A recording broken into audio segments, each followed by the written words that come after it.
মন্ত্রী আব্দুল মতিন খসরু আওয়ামী লীগের মন্ত্রী হওয়া সত্ত্বেও জামাতি এই লোকটিকে নমিনেশন দিয়েছিলেন একজন জাস্টিস হিসেবে সুপ্রিম কোর্টে। পরবর্তীতে যখন মীর কাশেম আলীর বিচার চলে, অর্থাৎ জামাত নেতা মীর কাশেম আলীর বিচার চলে, তখন তিনি অবসরে যান। তো আপনারা জানেন অবসরে গেলে 1 বছর পর্যন্ত এলপিআরে থাকে যে কোনো বিচারক অথবা সরকারি কর্মচারীরাও, কর্মকর্তারা। এই 1 বছরে তাদেরকে ট্রিট করা হয় যে তারা সরকারি চাকরিতে আছে, বেতন পায়, ভাতা পায়, সরকারি বাড়ি পায় এবং অন্যান্য সুযোগ সুবিধা বহাল থাকে। তো তিনি যেদিন এলপিআরে গেলেন, নজরুল ইসলাম সাহেব, সেদিন তিনি 1 সপ্তাহের মাথায় জাস্টিস সিনার কোর্টে যখন এই যুদ্ধ অপরাধীর বিচার চলছিল, তখন তিনি গিয়ে ওই যুদ্ধ অপরাধীদের পক্ষের আইনজীবী হিসাবে দাঁড়ালেন। তখন প্রসিকিউশন টিম সিরিয়াসলি অবজেকশন দিল যে তিনি তো এখনও জাস্টিস, কারণ এলপিআরে থাকা মানে তিনি আরও 1 বছর জাস্টিস। সুতরাং বাংলাদেশের আইন মোতাবেক, বাংলাদেশের সুপ্রিম কোর্টের রুল মোতাবেক কোনো জাস্টিস যতদিন পর্যন্ত না তিনি পূর্ণাঙ্গ অবসরে যাচ্ছেন, ততদিন পর্যন্ত তিনি ব্যক্তিগতভাবে কোনো ক্লায়েন্টের পক্ষে দাঁড়াইতে পারেন না। তখন জাস্টিস সিনে সাহেব ওই আদালত 1 সপ্তাহের জন্য মুলতবি করেন। সেই ইমোরাল আইন ভঙ্গকারী ব্যক্তিকেই এখন এই শেখ হাসিনার বিরুদ্ধে এবং আর্মিদের বিরুদ্ধে যে বিচারটি হচ্ছে, সেই বিচারের চেয়ারম্যান হিসেবে নিয়োগ করা হয়েছে অবসর থেকে এনে। আচ্ছা, এই দুজনের পরিচয় তো আপনারা পেলেন। এখন যে জায়গাটিতে সমস্যা দেখা দিয়েছে, আর্মির যে প্রধান জনাব ওয়াকারুজ্জামান, তিনি বেশ কিছুদিন আগে প্রেসিডেন্টের সাথে দেখা করেছেন এবং তিনি চিফ জাস্টিসের সাথে দেখা করেছেন। দেখা করে তিনি বলেছেন যে আর্মিতে যারা সার্ভিসে আছে তাদের যদি বিচার হতে হয় আর্মি আইনে হবে, তাদের বিচার সিভিলিয়ানের আইনে হবে না। বাংলাদেশে যদি আর্মি কোনো ক্রাইমের সাথে জড়িত থাকতো, আর্মি যদি দুর্নীতির সাথে জড়িত থাকতো, তাহলে কিন্তু বাংলাদেশের আর্মি জাতিসংঘের শান্তিরক্ষী বাহিনীতে যেতে পারতো না। জাতিসংঘের শান্তিরক্ষী বাহিনীতে যাওয়ার পূর্ব শর্ত হচ্ছে যে যেই দেশের আর্মি সরাসরি রাজনীতিতে হস্তক্ষেপ করে, যেই দেশের আর্মি সরাসরি রাজনীতিকে ডিকটেট করে, যেই দেশের আর্মি গণহত্যা করে, মানবতা বিরোধী অপরাধ করে এবং জননির্যাতনের সাথে জড়িত থাকে, তাদেরকে জাতিসংঘ কখনো শান্তিরক্ষী বাহিনী নিতে নেয় না। তাহলে আপনারা বোঝেন, এখন বাংলাদেশের যে সেনাবাহিনী, তারা যারা ডিজিএফআই, এনএসআই বিভিন্ন প্রতিষ্ঠানে কাজ করেছে, প্রধান ছিল, তাদের বিরুদ্ধে এখন এই জামাতিরা, এই ডক্টর ইউনূসের ফালক পুত্ররা কি করেছে? গণহত্যার অভিযোগ আনছে। গণহত্যা না, মানবতা বিরোধী অপরাধের অভিযোগ এনেছে। এই মানবতা বিরোধী অপরাধটা কি? মানবতা বিরোধী অপরাধ হচ্ছে এমন কোনো অপরাধ যেই অপরাধটি কোনো একটি বিশেষ গোষ্ঠীর বিরুদ্ধে সংঘবদ্ধভাবে রাষ্ট্র সিস্টেমেটিক্যালি তাদেরকে নিঃশেষ করার চেষ্টা করে। এখন বাংলাদেশে দেখেন, ছাত্ররা কোনো বিশেষ গোষ্ঠী না, বিশেষ শ্রেণী না। ছাত্র শুধু বিএনপির নাই, জামাতের নাই, আওয়ামী লীগ, জাতীয় পার্টি, জামাত, যেই কোনো দল, সকল ঘরে ঘরে ছাত্র। এরা কোনো বিশেষ শ্রেণীভুক্ত না। এদেরকে হত্যা করার কোনো চেষ্টা করা হয়নি।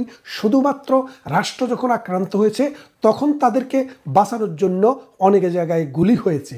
সেই গুলিতে রাষ্ট্রের হিসাব মতো মাত্র 400 লোক মারা গেছে।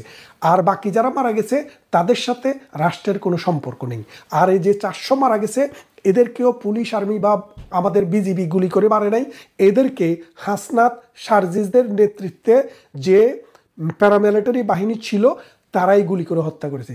যার কারণে এইসব কোনো হত্যাকাণ্ডের বিচার করার জন্য যে পোস্টমর্টম করা দরকার, কোনো পোস্টমর্টম হয়নি।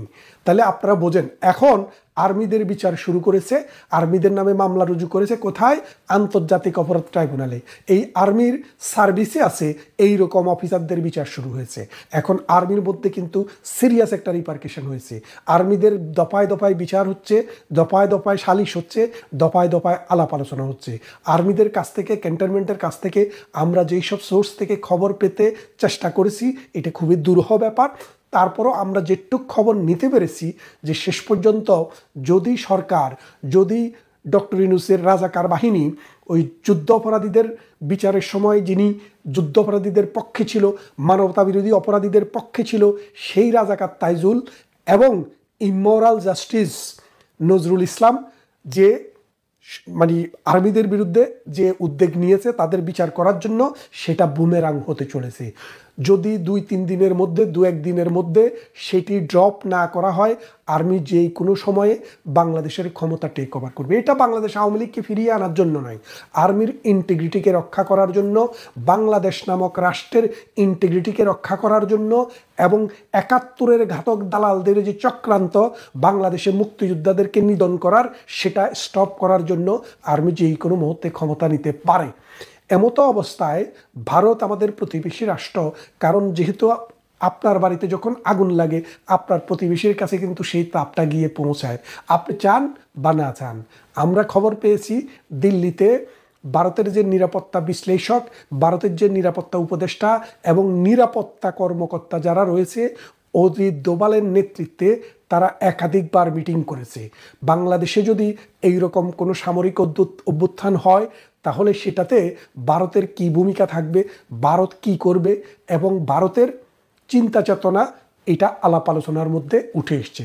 এবং ভারত চায় বাংলাদেশে শান্তি আসুক, ভারত চায় বাংলাদেশে গণতান্ত্রিক ধারা ফিরে আসুক, এবং ভারত চায় এই দুটি বন্ধুপ্রতিম প্রতিবেশী রাষ্ট্রের সুসম্পর্ক বজায় থাকুক।